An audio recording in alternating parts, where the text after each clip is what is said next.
En vieillissant, est-il devenu si effrayant? À 2 ans est apparue la tête de cochon.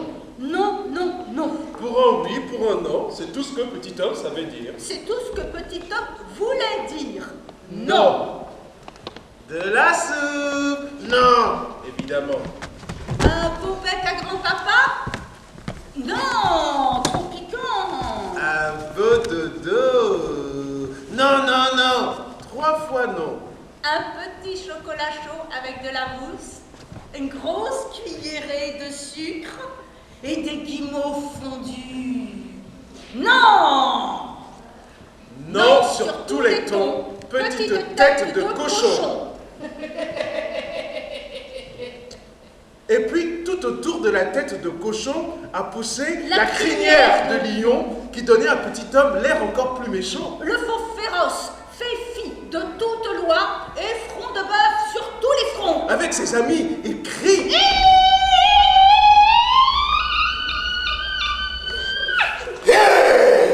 Avec ses parents, il fend le vent. Ha, ha, ha. À la garderie, il rugit.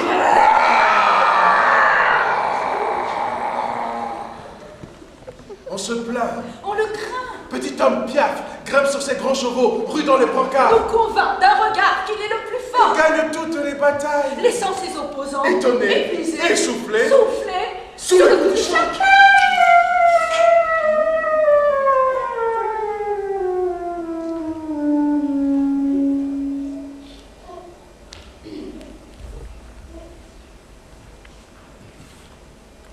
Chocolat au lait chaud et tartines font pourtant grandir. Tout autant que polorie et risotto. Petit homme, devenu grand, comme tous les enfants de la rue, prend son sac tout neuf. Et le chemin de l'école. Pour faire une impression, La bonne. il a mis ce jour-là Pour être plus à sa l'aise, plus belle tête de cochon de lait. fait mousser sa crinière de lion, Dégager son front de bœuf. qui paraît encore plus grand sur son visage d'enfant de cochon. 5 ans. Les journées passent, tranquilles pour maman qui ne se doute de rien et profite d'un repos bien mérité. Les journées passent, fébriles, dans le petit passe tout son temps à faire pousser de belles oreilles d'âne. Les semaines passent, fertiles en punition, Interdiction, restriction friction. et malédiction. La pointe des oreilles dépasse les poils fous des longs cheveux roux. Lui font les ânes gris du zoo que l'école a eu la bonne idée de visiter pour fêter la fin de l'année. Répond petit homme qui a pris en 1 an Avec beaucoup de talent. les mauvaises habitudes des plus petits et des plus grands et parle couramment la langue des ânes gris.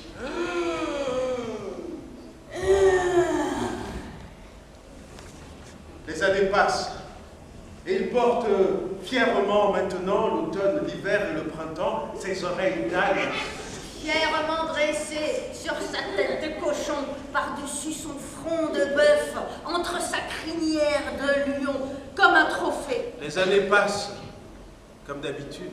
Qui pourrait les arrêter? Et petit homme pousse comme d'habitude. Qui pourrait l'arrêter? Il pousse comme la mauvaise herbe, danse, drue, dans tous les sens. Sa tête de cochon a grossi, durci et gardé de sa petite enfance le plaisir de dire Non! Son front de bœuf écrase tout sur son passage. cadre de porte, porte d'autobus, autobus scolaire et tout ce qui croise sur son chemin. Même le cœur de sa mère qui lui reste fidèle. Sa crinière de lion casse les brosses, les unes après les autres, défonce les chapeaux, vend le vent pour voler la liberté. Le petit homme n'a pas envie de gagner pas à pas, peu à peu. Comme un honnête homme qui ferait son petit bout de chemin, Caca, sans déranger le chien du voisin, caca, sans déranger le cours de dessin, caca. sans déranger le café du matin de ses parents qui ont travaillé si fort et mérité enfin de se payer un peu de bon temps. Moi, je suis un grand homme. Crie petit homme qui mord dans la vie à belles dents. Il croque les pommes, les livres, Les cœurs. Ailleurs. Il croque les vélos, les pantalons, les melons. Il croque dans les années avec tant d'avidité que ses dents lui poussent démesurément. À gauche. À droite. Par devant et par derrière. Tu montes dans le nez.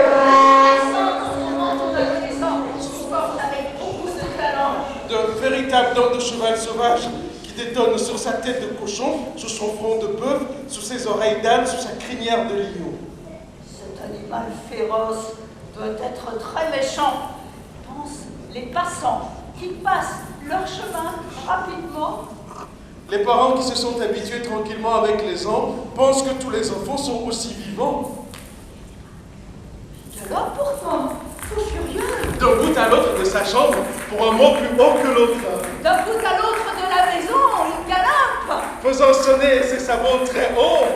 pour un sourire qui a traversé une paire de lèvres sur son passage. Pour une question impertinente, une remarque désobligeante, Il galope, crinière au vent et bordant les voiles, sans jamais séparés. pouvoir s'arrêter, Il galope jusqu'à 15 ans. devant ses parents impuissants, Il galope avec ses amis. toute la nuit en quête d'infini, Il galope, sur ses livres, galope, sur ses skis, galope, dans ses rêves, galope. dans la vie à grand galop. Il galope, ses dents mordant tout sur son passage. Il galope, ses oreilles d'âne flottant au vent. Il galope, son front de bœuf l'emportant toujours plus loin de mort. Il galope, sa crinière de lion brillant de mille feux. Il galope, sa tête de cochon lui donnant un aplomb étonnant. Il galope, il galope, il galope, il galope. Il galope.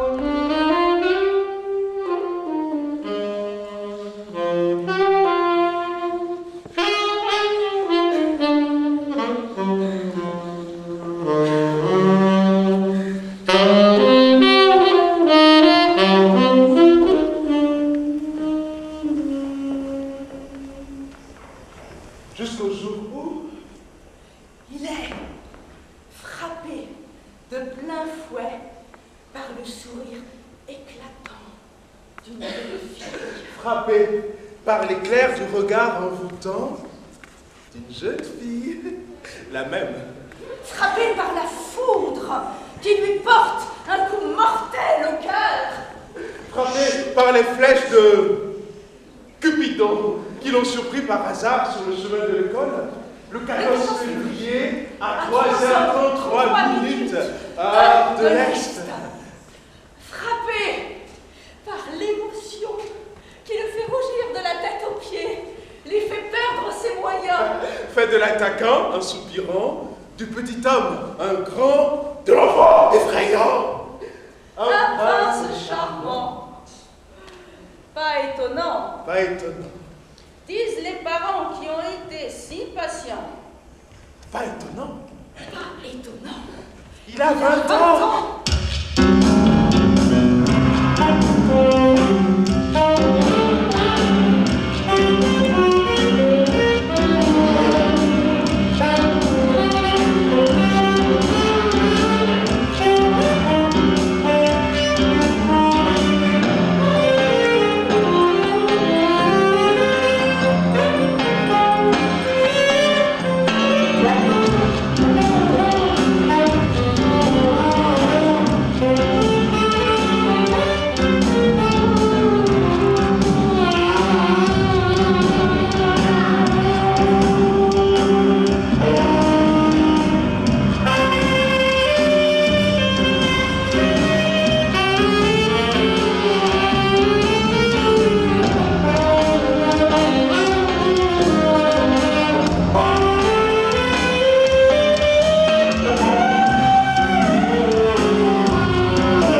commencer par le téléphone. Pas celui sur la table de l'entrée, celui qui sonne, celui qu'on attendait. Enfin, celui que maman attendait. C'est vrai. Chaque fois que le téléphone sonne, maman dit toujours « Oh, voilà le téléphone que j'attends. Il est arrivé. » Allô? Maman s'en vient, dit la voix de l'enfant qui a répondu. Allô? Répète maman d'une voix printanière. Allô? Allô? Dit la voix du téléphone qui ressemble à novembre sous la pluie, à la tristesse de l'automne, au cri du corbeau, bien plus qu'au chant de l'alouette. Qui parle? Demande maman. Qui parle? Demande papa à maman. Je ne reconnais pas la voix, je ne connais pas de corbeau. Et toi? Je suis ta sœur. Crie le corbeau dans un souffle. Ma propre sœur. Oh, et tu m'appelles pour me souhaiter un bon anniversaire. Maman hoche la tête, bombe le torse de plaisir, respire l'odeur du soleil qui s'attarde aux fenêtres. Oh, merci ma sœur, tu n'oublies jamais. Mais pourquoi parles-tu avec cette voix de corbeau quand il fait si beau? Tu ne sais pas. Demande la sœur de maman. Quoi? Quoi? Répète papa. Tu ne sais pas. Ah, Dit la sœur de maman dans un soupir. Mais quoi? Dis donc. Dis enfin! Dit papa. Les enfants, tous les enfants, les grands, les petits, s'approchent, écoutent, regardent, se taisent comme les grains de raisin sur la grappe, comme les oisillons dans le nid, comme les êtres piqués qui voient le loup s'approcher de la maison. Maman, qu'est-ce qu'il y a? Qu'est-ce qui se passe? Maman. papa. Papy? Les enfants, allez jouer dehors. Il fait si beau. Les enfants, allez jouer dehors. Répète maman d'une petite voix. Allez jouer dehors. Que je puisse me concentrer, écouter les choses de la vie, dire les choses importantes qu'on ne dit pas devant les enfants, car cela pourrait les troubler, les bouleverser, les perturber, leur faire de la peine, leur faire peur, leur faire mal, leur faire faire des cauchemars. Tu peux parler. Je suis seule. Presque seule. Il n'y a que la petite, et qui est trop petite pour comprendre. Alors, demande maman d'une voix encore plus petite. Papy? Dans le jardin. Dit la sœur de maman, une vraie grande personne qui ne finit jamais ses phrases. Dans son jardin? Dans son jardin. Au soleil. Avec sa peine. Son fumier. Ses framboisiers. Elle raconte ce que papy fait tous les printemps. Alors, demande maman d'une voix encore plus petite. Papy?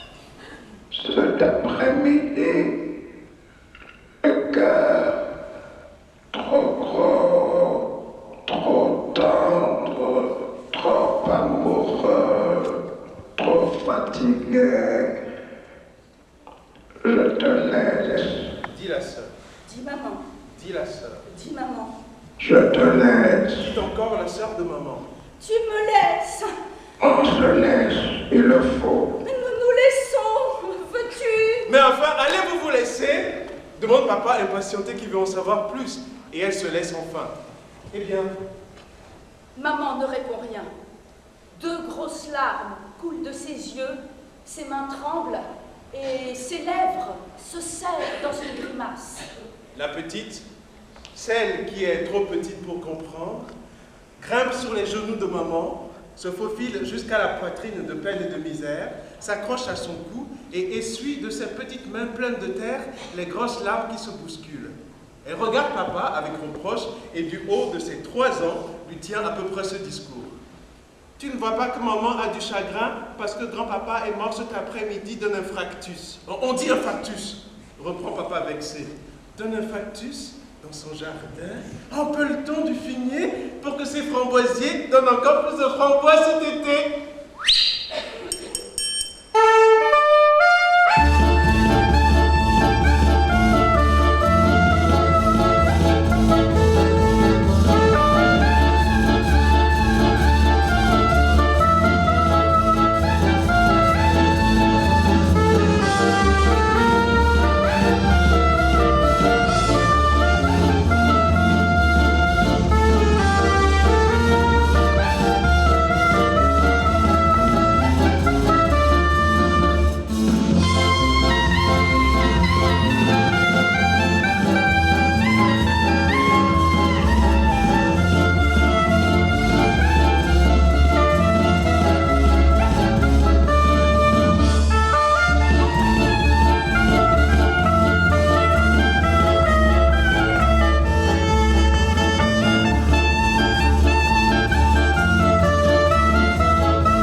Oui, ma belle.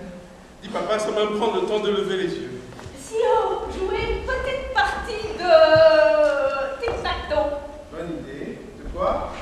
De tic-tac-toe. Ah, bonne idée. Je prends les X, tu prends les O. Bonne idée. C'est moi qui commence. Dit Julie qui joue pour gagner. J'ai joué. Dit Julie qu'on a profité pour tricher. Tu ferais bien de te concentrer, joue. Quoi? Joue. C'est à toi. À moi? À moi quoi? On joue. Qui? Toi et moi. Mais non. Moi, je lis. Je lis, Julie, je lis. Allez, va jouer de nous. 2 petites minutes de rien du tout. Et après, on pourra jouer.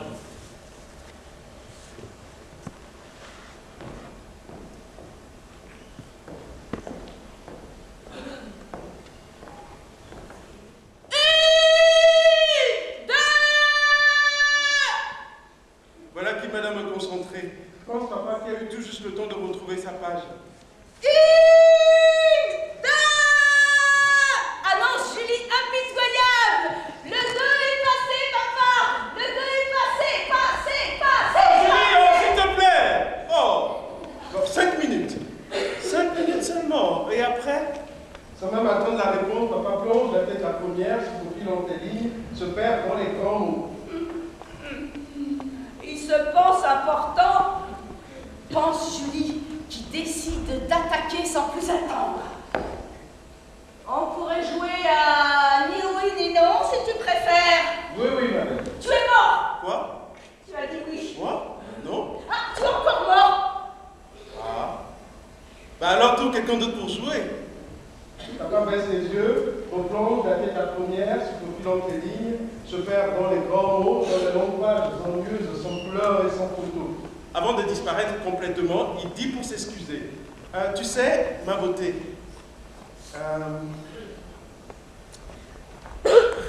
c'est un article très intéressant sur la désintégration de l'objet dans le champ visuel par la rétine de l'œil trop souvent exposé aux rayons ultraviolets du soleil, devenu trop puissant sous l'effet de serre que provoque la disparition de la couche d'ozone. La couche de quoi? D'ozone?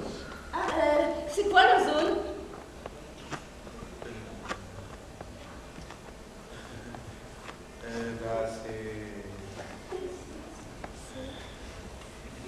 Ah, c'est trop compliqué à expliquer à une petite fille comme toi. Allez, va jouer, ma beauté. Je pourrais finir de lire mon article et après on pourra jouer.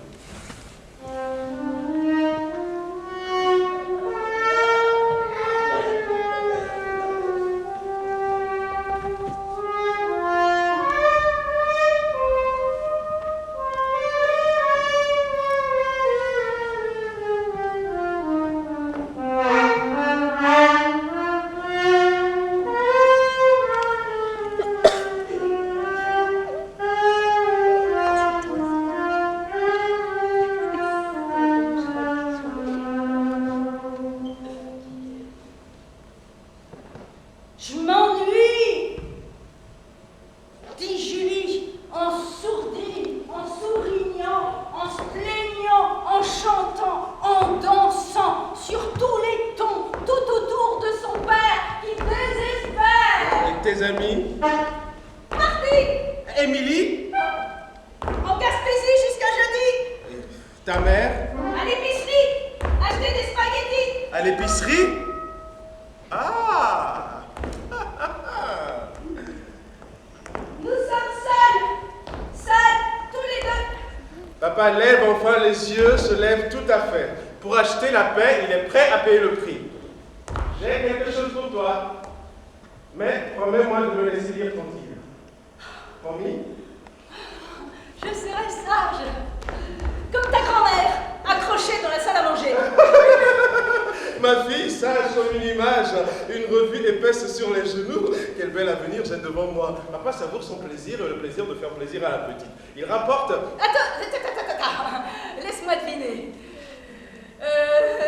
Dans ta main droite. Gauche. Répond papa un peu trop vite. Il pense à son avenir qui l'attend et qui ne l'attendra pas indéfiniment.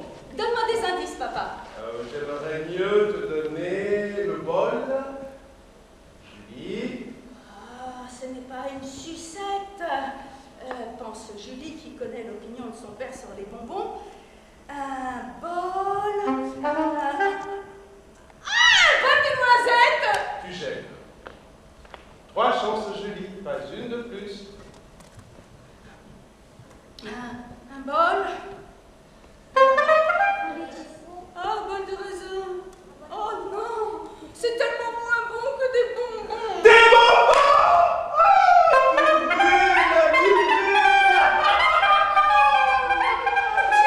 N'en crois pas ses oreilles, n'en crois pas ses yeux. Un gros bol de jujube fondant et multicolore dans les mains de son père.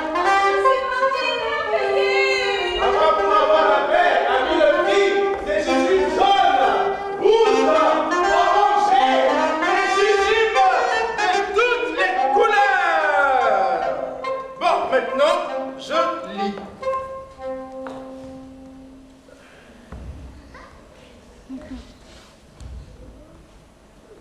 Et moi je mange, dit Julie la bouche pleine. Papa baisse les yeux, replonge la tête la première, se faufile entre les lignes, se perd dans les grands mots, dans les longues pages ennuyeuses sans couleur et sans photo, espérant qu'il y aura autant de jujubes dans le bol qu'il y a de lignes dans l'article. Julie déguste sagement les couleurs de l'arc-en-ciel comme un ange en voyage sur un nuage. Elle ne porte plus à terre. Et pour montrer sa reconnaissance éperdue et éternelle, elle glisse entre les lèvres de son père occupé un jujube rose.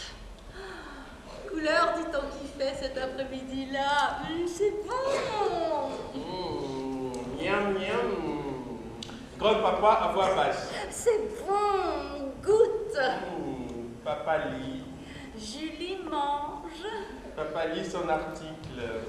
Julie mange et glisse un jujube jaune entre les lèvres de son père. Qui ne lève même pas les yeux. Julie mange. Papa lit. Julie mange et joue avec un brin d'herbe, le sable dans ses souliers, le fond de l'air qui fraîchit, le tic-tac, tic-tac, tic-tac de la montre de son père. Julie mange et joue et glisse un jujube bleu entre les lèvres de son père. Qui est rendu au bout du monde et croque indifférent. Julie joue et découvre, caché sous une feuille,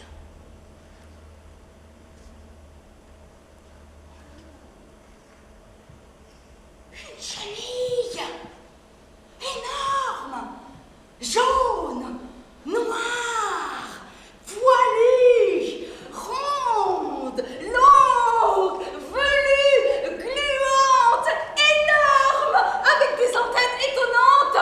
Oh, regarde papa comme c'est beau. Oui, Julie, j'ai presque fini. Oh, regarde papa, dit Julie qui plante la chenille juste sous les yeux de son père. Papa, pour avoir la paix, est prêt à payer le prix.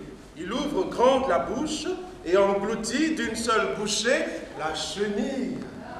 Énorme, jaune, noire, ronde, longue, velue, gluante, poilue, énorme, aux antennes étonnantes. Papa lève les yeux au ciel, lève les bras en l'air, se lève tout à fait, crache, pleure, crie, pleure, crache, crie, lutte contre la mort, pense qu'il va rendre l'âme, le cœur sur la main, le cœur à l'envers, dégoûté avant même de savoir ce qu'il a mangé. Ah, à moi, Julie, au secours, à l'aide.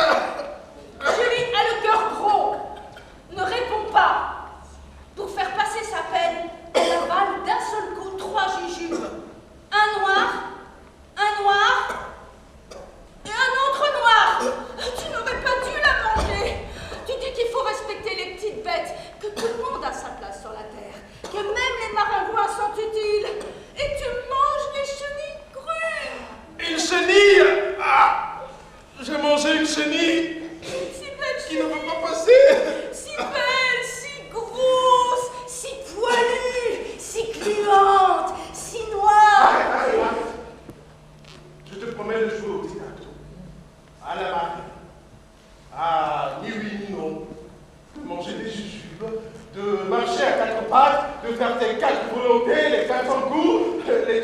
théâtre. Tant mieux, parce que moi, j'ai fini mes jujubes.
Il est né chaud, a grandi blond, s'est mis à friser comme un mouton. Si blond qu'on aurait dit un prince sorti tout droit d'un livre de contes classiques. Une tête classique.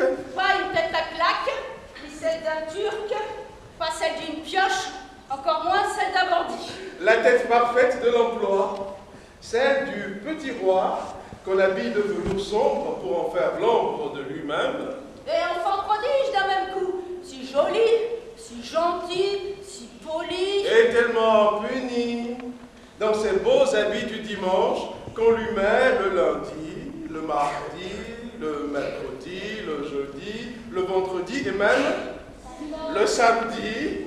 Pour le convaincre de son grand avenir, de son grand talent, les parents se mirent à chercher une discipline. J'ai peur de ce mot.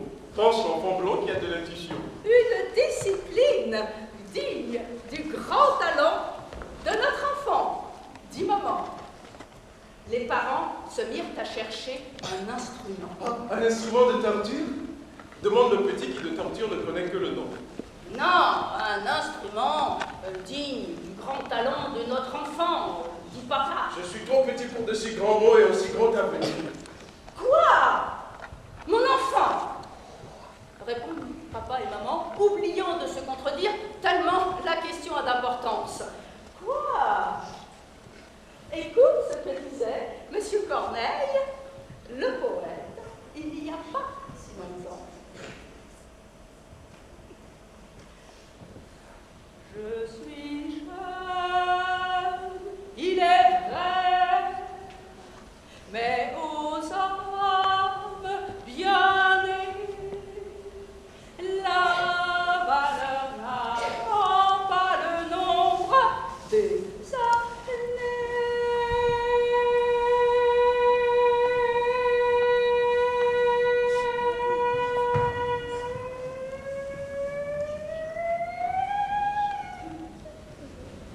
Un oiseau de malheur qui n'a jamais eu d'enfant que cette corbeille.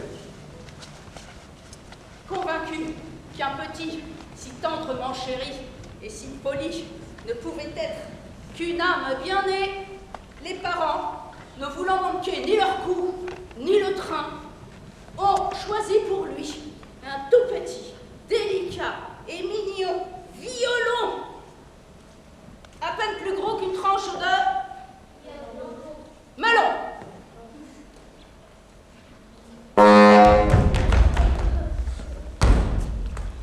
Il a les bras pleins de cet engin qui ne roule pas, ne tue pas les ennemis, ne crache pas de fumée, ne creuse pas le sable, ne se transforme pas en monstre dégoulinant, ne patauge pas dans la boue. Il a les bras pleins de cette tranche de melon qui ne goûte pas bon, mais crie, grince, se plaint, gémit, hurle à la mort dans une sensibilité de jeune chat écorché ou brûlé vif. Commencent les années difficiles. 1, 2, 3, 4. Le petit prince redresse le dos. Tiens la tête droite, droite, droite, plus droite. Se concentre. Lève le bras plus haut, redresse la tête. Il faut souffrir pour être beau. Dis le proverbe, dit le maître qui traite les âmes comme les corps. Le petit prince blond se met à détester poètes et proverbes qui connaissent si peu les enfants et les font tant souffrir. Regarde bien. L'enfant regarde de loin, si loin qu'il aperçoit ses amis dans le parc. Concentre-toi bien.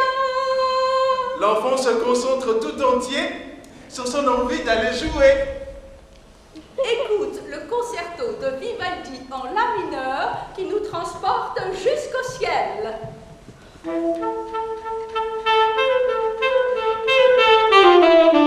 L'enfant écoute les premières notes, les premières mesures et s'envole jusqu'au ciel avec les oiseaux qui écoutent par la fenêtre jusqu'au parc où ses amis jouent en liberté.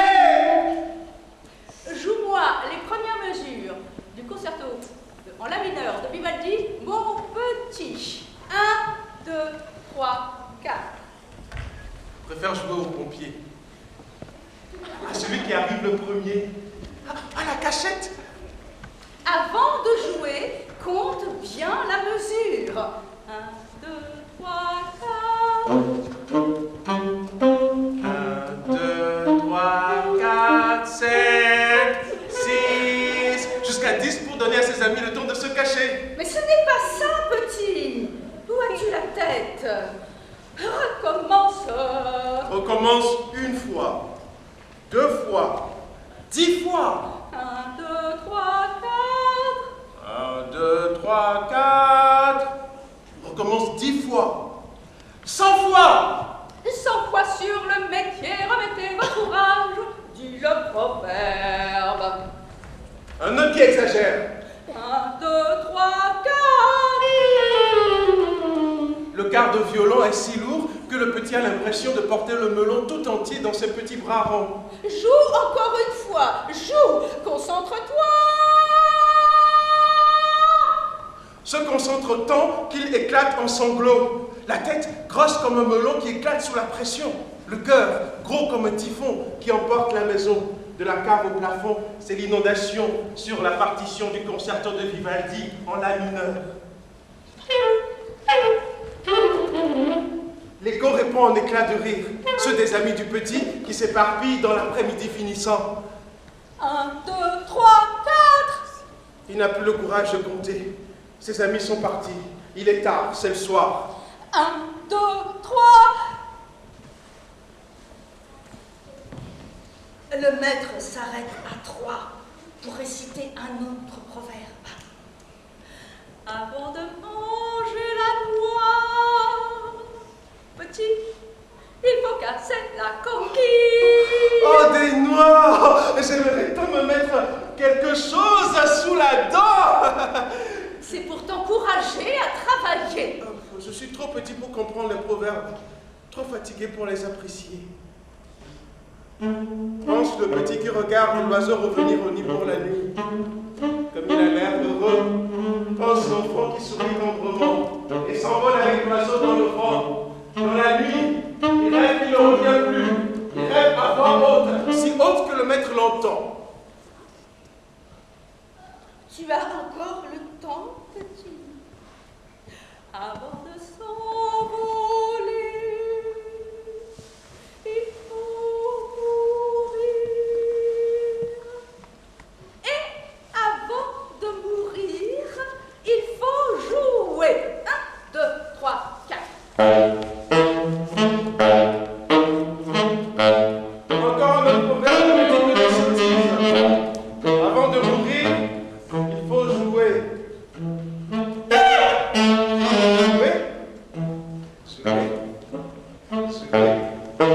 Jouer aux billes. À la marelle.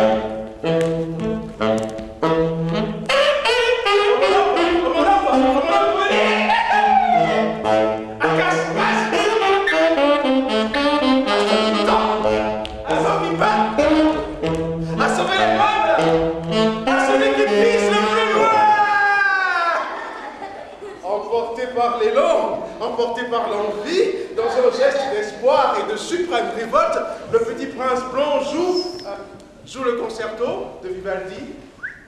Non! Joue à celui qui pisse le plus loin, le plus longtemps! Pisse! Si loin, si haut, si bien, si brûle! Pisse dans le violon du maître! Pisse jusqu'au besoin! Pisse jusqu'à l'an 3000! Pisse! Pisse! Pisse! Soulagez enfin! Soulève atterré de son professeur de violon qui ne trouve pas le bon proverbe pour l'occasion.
et papa lui dit je lui. À grand galop sur ce ski, il galope dans la vie. Papa lit et maman lui dit je lis. Étonnant, dégueulant, elle est longue et velue, mais papa lit et maman lui dit je lis. Étonnant, dégueulant, elle est longue et velue, mais papa lit et moi dans ton petit. Préfère jouer au pompier à celui qui est premier. 1, 2, 3, 4 jusqu'à 10 et même jusqu'à 100. 1, 2, 3, 4 jusqu'à 10. Jouer au pompier ou encore mieux, nous jouerons à pisser. À jouer, jouer, jouer, à jouer, jouer, jouer, jouer, jouer, jouer, jouer. Jouer, jouer, à jouer, jouer, jouer, à jouer, jouer, jouer, jouer, jouer au pompier. Elle joue toute seule. sûr ni papali. Étonnante et puante, elle est longue et velue des papalis, et sans l'avoir engloutie. Et jouer, jouer, jouer, jouer, jouer.